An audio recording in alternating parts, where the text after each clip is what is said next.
Good morning students, this is doctor Sagar Gore और हम लोग डिस्कस कर रहे हैं बायोलॉजी का पहला लेसन, पहला चैप्टर है जिसमें हम लोग पढ़ रहे हैं टैक्सोनॉमी।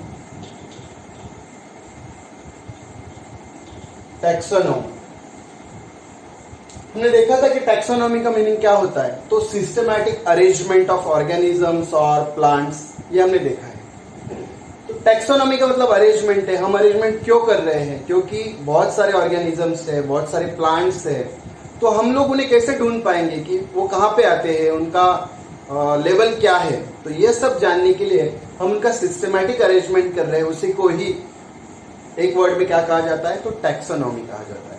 ठीक है, टैक्सोनॉमी के अंदर जो प्रोसेसेस आते हैं वो क्या है, तो हम लोगों ने देखा था टैक्सोनॉमी के अंदर पहली बात आती है वो है आइडेंटिफिकेशन। मतलब उसे पहचानना है कि वो क्या है। कोई ऑर्गेनिज्म हमें मिल जाता है तो वो किसके जैसा दिखता है, इसका मतलब हम उसे कोरिलेट करते हैं किससे, नोन स्पीसीज से। अगर समझो हमें ए बी सी ये तीन ऑर्गेनिजम्स ऑलरेडी नोन है, उनके फीचर्स के बारे में हम लोग जानते हैं, तो फिर हम नया जो मिल रहा है डी नाम का, उसे हम कोरिलेट करते हैं कि ए जैसा है, बी जैसा है या फिर सी जैसा है। ओके, तो इसी को हम आइडेंटिफिकेशन हमने कहा था। दूसरी चीज आती है नॉमेनक्लेचर। अभी एक कोई ऑर्गेनिज्म तो मिल गया, लेकिन उसे क्या कहेंगे, तो जो उसे नाम देना है उसे ही हमने नॉमेनक्लेचर कहा था। जिसे ही अगर हम कहेंगे तो साइंस ऑफ नेमिंग, ऐसे भी कह सकते हैं। ठीक है, और थर्ड जो चीज थी वो है आइडेंटिफिकेशन, नॉमेनक्लेचर, और उसके बाद आता है क्लासिफिकेशन। तभी उसका प्रॉपर हम उसे क्लासिफाई कर सकते हैं। तो ये जो सेकंड चीज है नॉमेनक्लेचर, इसी में हम देख रहे थे कि दो तरह के नेम होते हैं। एक होता है कॉमन नेम, जो हमने लास्ट सेगमेंट में देखा है, ये कॉमन नेम है। और दूसरा रहेगा साइंटिफिक नेम। साइंटिफिक नेम या इसे ही हमने कहा था टेक्निकल नेम। ओके, देखिए कॉमन नेम कौन सा होता है, इसके अलग अलग नाम है। लोकल नेम भी इसे कहा जाता है या फिर वर्नाकुलर नेम भी हम कहते हैं। मतलब वो रीजन वाइज, लैंग्वेज वाइज अलग अलग होगा। अगर महाराष्ट्रियन लोग हैं तो जिसे मैंने एक एग्जांपल में आपको कहा था कि जो स्वीट पोटैटो है, जिसे इंग्लिश में स्वीट पोटैटो कहते हैं, उसे मराठी में रताड़ा कहा जाता है। उसे अगर गुजराती में बोलेंगे तो मीठू कन, मीठू शक्कर कन, ऐसे अलग अलग नाम से बोला जाता है। मतलब ये लैंग्वेज वाइज अलग अलग होगा। ऐसे ही से वर्नाकुलर नेम भी हमने देखा था। देखिए साइंटिफिक नेम या टेक्निकल नेम क्या होते हैं, तो ये वर्ल्ड वाइड ये साइंटिस्ट द्वारा एक्सेप्टेड होते हैं, और जो कॉमन नेम्स है ये बायोलॉजिस्ट एक्सेप्ट नहीं करते हैं। यही हम अभी देखने वाले हैं। तो चलिए डिस्कस करते हैं टेक्निकल नेम या साइंटिफिक नेम के बारे में। ठीक है, तो देखिए ये सबसे पहली बात है, ये हमें क्यों चाहिए, उसका पर्पस क्या है कि साइंटिफिक नेम ही क्यों चाहिए, कॉमन नेम क्यों नहीं चलता है। तो मैंने आपको कहा था कि जो लोकल नेम होते हैं, कॉमन नेम, तो वो तीन तरह के होते हैं। एक तो मिसलीडिंग होते हैं, मतलब मैंने आपको कहा था कि आपको मिसलीड करेंगे। उसका अलग एग्जाम्पल है, जैसे कि फ्लाइंग फिश हमने कहा था, तो आपको मिसलीड कर रही है। एक्चुअली वो फ्लाइंग नहीं करती है, लेकिन फिर भी उसे फ्लाइंग फिश कहा जाता है। और कुछ फैंटास्टिक भी होते हैं, जैसे कहा था कि किस्मिक, ऐसे एक नाम का प्लांट भी है। ठीक है, तो इसलिए ये कॉमन नेम्स जो है वो एक्सेप्टेबल है नहीं। तो चलिए दूसरी जो चीज है वो है नॉमेनक्लेचर में बायनॉमियल नॉमेनक्लेचर। चलो इससे पहले बायनॉमियल तो आगे आएगा, उससे पहले है टेक्निकल नेम या फिर इसे ही कहा जाता है साइंटिफिक नेम। इसके बारे में ये सेगमेंट में हम डिटेल पढ़ेंगे। कोई भी अगर आप देखेंगे तो कोई भी ऑर्गेनिज्म का या फिर प्लांट का नेम ये लैटिनाइज्ड होता है, मतलब लैटिन लैंग्वेज में होता है। ठीक है, तो ये उसके कुछ रूल्स है स्टूडेंट्स, वही रूल्स हम लोग अभी देखने वाले हैं। सबसे पहले अगर टेक्निकल नेम्स के बारे में लिखना होगा तो मैं ये पॉइंट लिखूंगा कि scientific name they are accepted by scientist कहेंगे, या फिर आप बायोलॉजिस्ट भी कह सकते हैं। They are accepted by scientist और बायोलॉजिस्ट वर्ल्ड वाइड। आप कहीं पे भी अगर जाएंगे तो उसे एक ही नाम से जाना जाएगा। ठीक है। तो एक्सेप्टेड बाय साइंटिस्ट और बायोलॉजिस्ट वर्ल्ड वाइड, ये किसने डेवलप किया, ये नेम देंगे, ये किसने कहा। तो देखिए इसमें अलग अलग है। It is developed by, this is developed by Linnaeus. Okay, Linnaeus ने ये डेवलप किया है। तो कार्ल लीनियस, ऐसे भी इन्हें कहा जाता है, कार्ल लीनियस। ओके, ये कार्ल लीनियस साइंटिस्ट है जिन्होंने ये डेवलप किया है। ठीक है, इसका कुछ अलग अलग रेफरेंस, लेकिन सबसे पहले हम देखेंगे कि ये जो साइंटिफिक नेम होते हैं वो कैसे होते हैं। तो स्टूडेंट्स, ये होते हैं बायनॉमियल, बायनॉमियल। ओके, देखिए इस वर्ड में ही है बायनॉमियल या ट्राइनॉमियल। हम यहाँ पे ट्राइनॉमियल की बात करने वाले नहीं हैं। हम क्या बात करेंगे कि बायनॉमियल नोमेनक्लेचर कैसा होता है। जैसे कि बाय का मतलब होता है टू और नॉमियल का मतलब होता है नेम्स। तो इसमें दो नेम एक साथ होंगे, इसीलिए इसे कहा जाता है बायनॉमियल नोमेनक्लेचर। मतलब जब हम टेक्निकल या फिर साइंटिफिक नेम देखेंगे तब हमें पर्टिकुलरली बायनॉमियल नोमेनक्लेचर के बारे में पढ़ना होगा। ठीक है, अभी ये डेवलप किया गया कार्ल लीनियस द्वारा, इन्होंने इसे डेवलप किया है। और सबसे एक जो इंपॉर्टेंट बात है वो ये है कि इसका रेफरेंस हमें कहाँ मिलता है, कि ये कहाँ पे मिलेगा, इसके बारे में लिखा हुआ। ओके, तो इसके बारे में लिखा हुआ है फिलोसॉफिका बॉटनी। ठीक है, फिलोसॉफिका बॉटनी, तो ये पर्टिकुलर बुक है जिसमें हमें इसके बारे में मिलेगा। या दूसरा है 10th एडिशन ऑफ सिस्टेमा नेचरी, सिस्टेमा नेचरी ये नाम का बुक है जिसमें हमें ये बायनॉमियल नोमेनक्लेचर के बारे में लिखा हुआ मिलेगा। मतलब ये इसके स्टैंडर्ड रेफरेंसेस है। ठीक है, अभी इसके बारे में जो कुछ प्रिंसिपल्स या क्राइटेरिया डिसाइड किए गए, तो प्रिंसिपल्स, पर्टिकुलरली प्रिंसिपल्स क्यों कह रहा हूं, क्योंकि प्रिंसिपल्स कभी चेंज नहीं होते हैं। तो principles and criteria,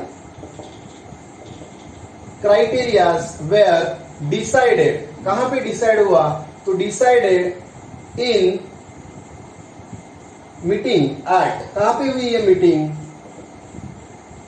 meeting at congress Leningrad. Okay, तो कांग्रेस लेनिनग्रेड में जो मीटिंग हुई उसमें इस बायनॉमियल नोमेनक्लेचर के बारे में कुछ रूल्स थे जो फॉलो करने के लिए कहा गया और वो रूल्स डिसाइड किए गए। उन्हीं रूल्स के बारे में हम लोग देखने वाले। लेकिन कुछ प्रिंसिपल्स जो थे वो प्रिंसिपल्स कौन से हैं, तो अलग अलग है। देखिए मैं इस तरफ लिख देता हूं जिसके कारण आप अच्छे से उसे पढ़ पाओगे। ठीक है, देखिए सबसे पहला प्रिंसिपल है international code of botanical nomenclature, ICBN।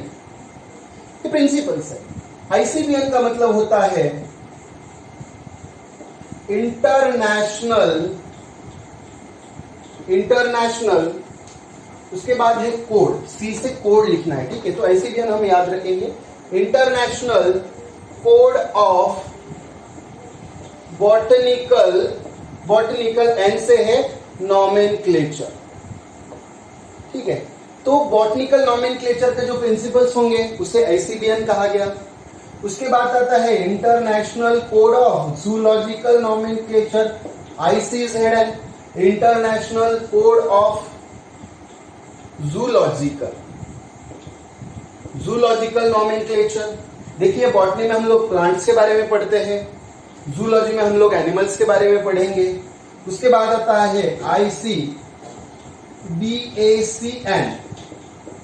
Okay, botany हो गया, जूलॉजी हो गया। इंटरनेशनल कोड ऑफ बैक्टेरियोलॉजिकल नोमेनक्लेचर, तो बैक्टीरियाज के बारे में जो प्रिंसिपल्स होंगे वो इसमें मिलेंगे। International code of bacteriological nomenclature मतलब प्लांट्स के नेम होंगे, जूलॉजी में एनिमल्स के नेम होंगे, या बैक्टीरियोलॉजी में ये बैक्टीरियाज के नेम होंगे। ओके, उसके बाद आता है international code of virological nomenclature. Okay, तो ICVN। International code of viral या फिर वायरोलॉजिकल, इसे भी कह सकते हैं वायरोलॉजिकल नॉमेनक्लेचर, वायरसेस के बारे में इसमें जानकारी होगी। और लास्ट वन है international code of nomenclature of cultivated plants. ठीक है, जब आपको सीपी मिलेगा तो कल्टीवेटेड प्लांट्स के बारे में होगा, तो हम इसे ऐसा लिख देंगे कि international code of nomenclature, international code of nomenclature for, या फिर ऑफ भी लिख सकते हैं, फॉर कल्टीवेटेड प्लांट्स। देखिए किस किस के नाम के बारे में प्रिंसिपल्स का हमें पता है। तो एक है बॉटनिकल नेम्स मतलब प्लांट्स के, जूलॉजिकल नेम मतलब एनिमल्स के, बैक्टीरियोलॉजिकल नेम मतलब बैक्टीरियाज के, वायरोलॉजिकल नेम्स मींस वायरसेस के, और है कल्टीवेटेड प्लांट्स के। कल्टीवेटेड प्लांट्स जो हम सॉइल में कल्टीवेट करते हैं उनके भी कुछ नेम्स होते हैं अलग अलग। तो इन सभी के बारे में ये कुछ प्रिंसिपल्स है जिसे आपको ये एमसीक्यूज में पूछा जा सकता है कि इसका जो इलेबोरेटेड फॉर्म है वो क्या है, क्योंकि ये शॉर्ट फॉर्म में दिए हुए हैं तो इसका इलेबोरेटेड फॉर्म है। ठीक है, एब्रीवेशन से, तो एब्रीवेशन से हमें अच्छे से करना है। ठीक है स्टूडेंट, आपको हर वर्ड पे क्वेश्चन आ सकता है, इसलिए आप कुछ भी यहाँ से स्किप नहीं कर सकते हैं या फिर छोड़ नहीं दे सकते, क्योंकि देखिए अभी आपको लिमिटेड सिलेबस पढ़ना है, लिमिटेड बायोलॉजी है उतना ही। इसीलिए आपके लिए बाइबल, ऐसे अगर मैं कहूँ तो आपके लिए बाइबल बुक है, पर्टिकुलरली एनसीईआरटी। तो आपको जितना हो सके अच्छे से वर्ड टू वर्ड, कोई भी न्यूज़पेपर की तरह हमें नहीं पढ़ना है, वर्ड टू वर्ड अगर आप एनसीईआरटी पढ़ेंगे तो आपको सिलेक्शन में उसकी ज्यादा मदद होगी। ओके, चलिए अब हम लोग पढ़ने वाले हैं रूल्स। ओके, तो देखिए rules for binomial nomenclature, rules for binomial nomenclature. Okay, चलो बायनॉमियल नॉमेनक्लेचर की जो रूल्स है वो सबसे पहले तो हमें कहां मिलेगी, इसके रेफरेंसेस हमने देखे हैं। ठीक है, सबसे पहले इसका एक एग्जांपल देख लेते हैं जिसके कारण आपको मालूम होगा कि बायनॉमियल नॉमेनक्लेचर कैसा होता है।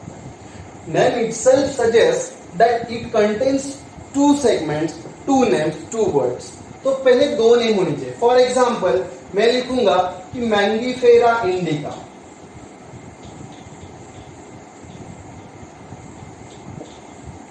Mangifera indica.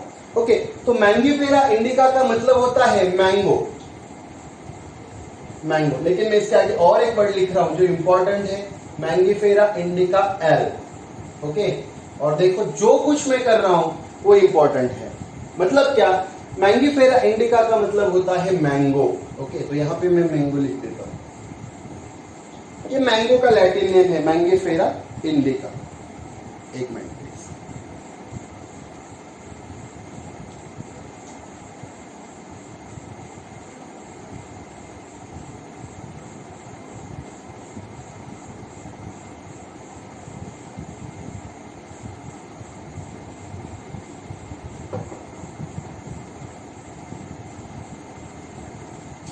चलिए स्टूडेंट्स, यह हो गया बायनॉमियल नॉमेनक्लेचर जो मैंगो के लिए है। ठीक है, और एक नेम है एपिस मेलिफेरा। एपिस मेलिफेरा ये होता है हनी बी के लिए। हनी बी के लिए मतलब जो ऐसे वर्ड्स आएंगे उनमें दो नेम तो जरूर होंगे, इसलिए इसे बायनॉमियल नॉमेनक्लेचर कहा जाता है। ठीक है, तो सबसे पहला जो रूल है वो यह है कि अ Latin word should contain, a Latin word should, a Latin कहने से अच्छा है बायनॉमियल नॉमेनक्लेचर कहते हैं। और binomial nomenclature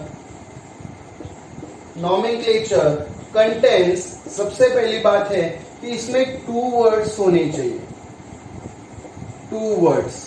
very important. 2 words आ गए।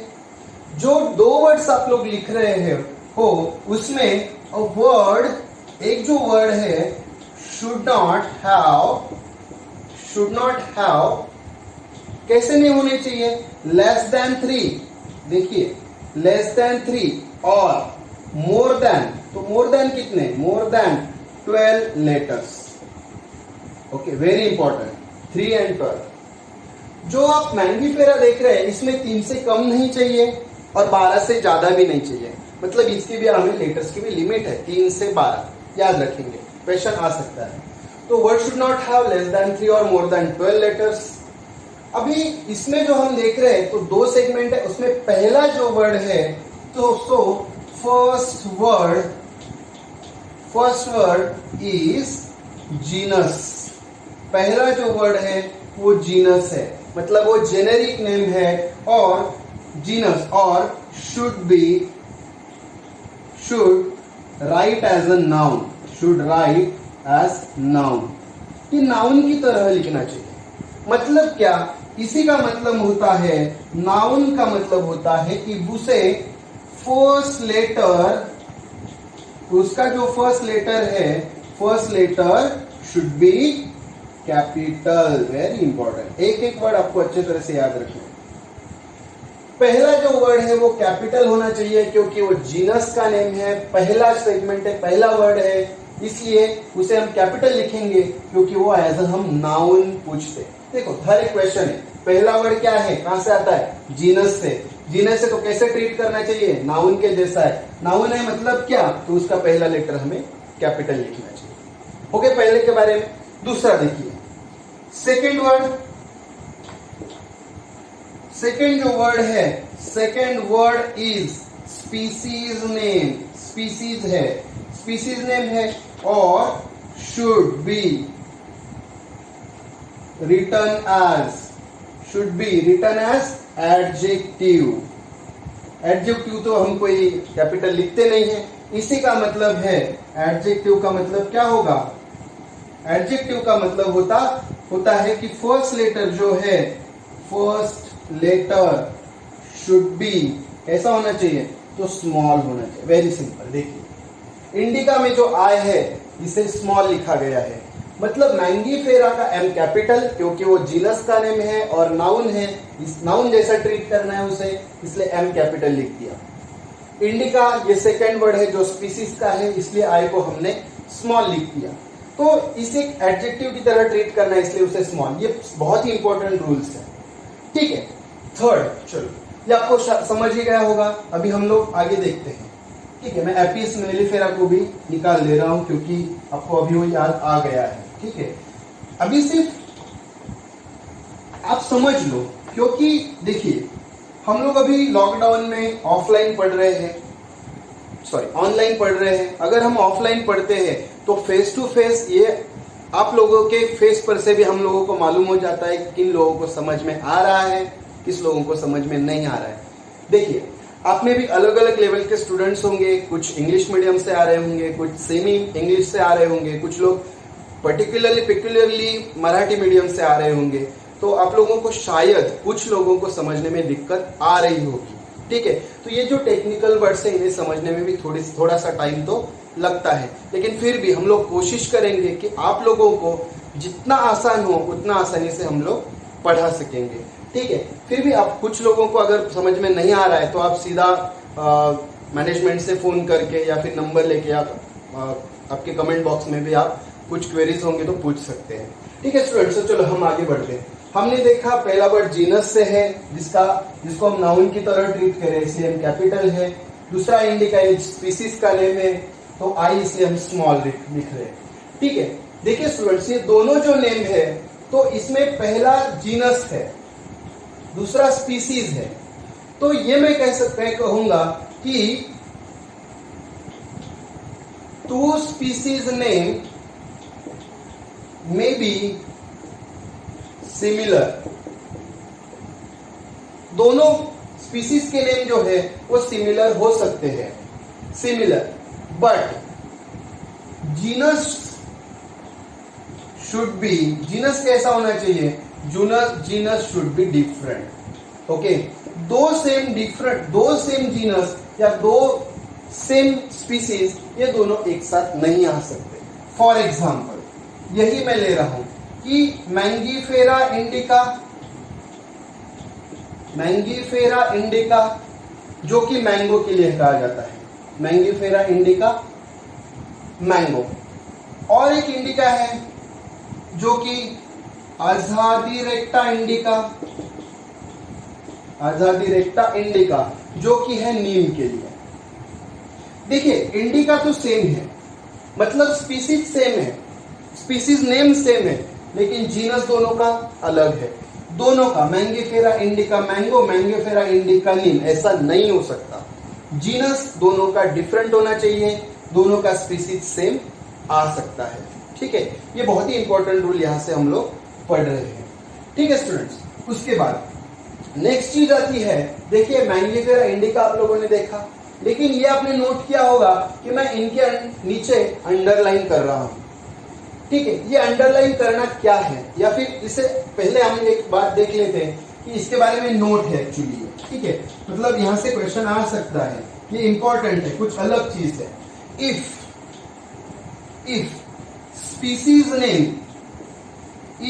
स्पीसीज नेम इज ऑफ, कोई अगर ये पर्सन या प्लेस का होगा, इज ऑफ पर्सन और place, it should be written as capital। देखिए ये इसे एक्सेप्शन कह सकते हैं, ये एक्सेप्शन है, इस एक्सेप्शन को आपको मानना पड़ेगा। देखिए फॉर एग्जाम्पल इसका बहुत ही अच्छा एग्जाम्पल है कि पेंटोजाइलॉन शैनी। ठीक है, पेंटोजाइलॉन शैनी, देखिए तो ये शैनी जो है ये साइंटिस्ट है, इसलिए इनका नाम हमें कैपिटल लिखना पड़ेगा। तो इसके लिए हमें मालूम होना चाहिए कि शैनी जो है वो साइंटिस्ट है, मतलब वो पर्सन है, और वो कोई पर्सन होने के कारण ये स्पीसीज का नेम हमें कैपिटल लिखना पड़ा है। इतनी नोट सिर्फ हमें याद रखनी है। ओके, चलिए नेक्स्ट। देखिए अब तक हमने ये देखा कि मैंगीफेरा इंडिका में पहला नाउन की तरह कैपिटल होना चाहिए, दूसरा स्मॉल होना चाहिए। अगर ये इंडिका जो स्पीसीज है अगर पर्सन या प्लेस है तो उसे भी हमें कैपिटल लिखना पड़ता है। ओके स्टूडेंट्स, अभी नेक्स्ट पार्ट है कि मैंने अंडरलाइन क्यों किया है दोनों को भी। तो स्टूडेंट्स ये प्रिंसिपल है या ये रूल है, ये रूल कार्ल लिनियस ने हमें बता दिया है कि भाई इसे अंडरलाइन करना है। तो देखिए अंडरलाइन क्यों करना है, if binomial nomenclature is typed in a book, अगर हम बुक में इसे टाइप करते हैं तो if binomial nomenclature is type in book, right it in italic form. देखो मैं इटालिक को भी जरा इटालिक में लिखने का ट्राई करता हूं। Italic form, italic form. Italic कैसा होता है, तिरछा। ठीक है, अगर प्रिंटेड है तो टाइप होगा या प्रिंटेड लिख देता हूं तो अच्छी तरह से आपको याद रहेगा। अगर प्रिंटेड है तो इटालिक में लिखना चाहिए। If it is hand written, अगर वो हैंड रिटन है, आपने हाथ से लिखा है, hand written, so it should be underlined, और इसके बाद में एक वर्ड लिख रहा हूं, वो इंपॉर्टेंट है कि सेपरेटली। ठीक है, सेपरेटली, तो ये अंडरलाइन होना चाहिए। जैसे कि मैंने यहां पे किया, मैंगीफेरा को अलग से अंडरलाइन किया और इंडिका को अलग से अंडरलाइन कर दिया है।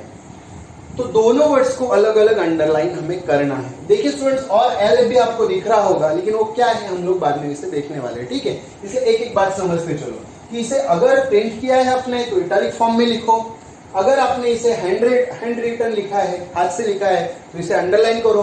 वाई, जस्ट टू, वाई, तो ये क्यों लिखना है इसे प्रिंट होगा तो इटालिक, हैंड रिटन है तो अंडरलाइन क्यों करना है, बिकॉज जस्ट टू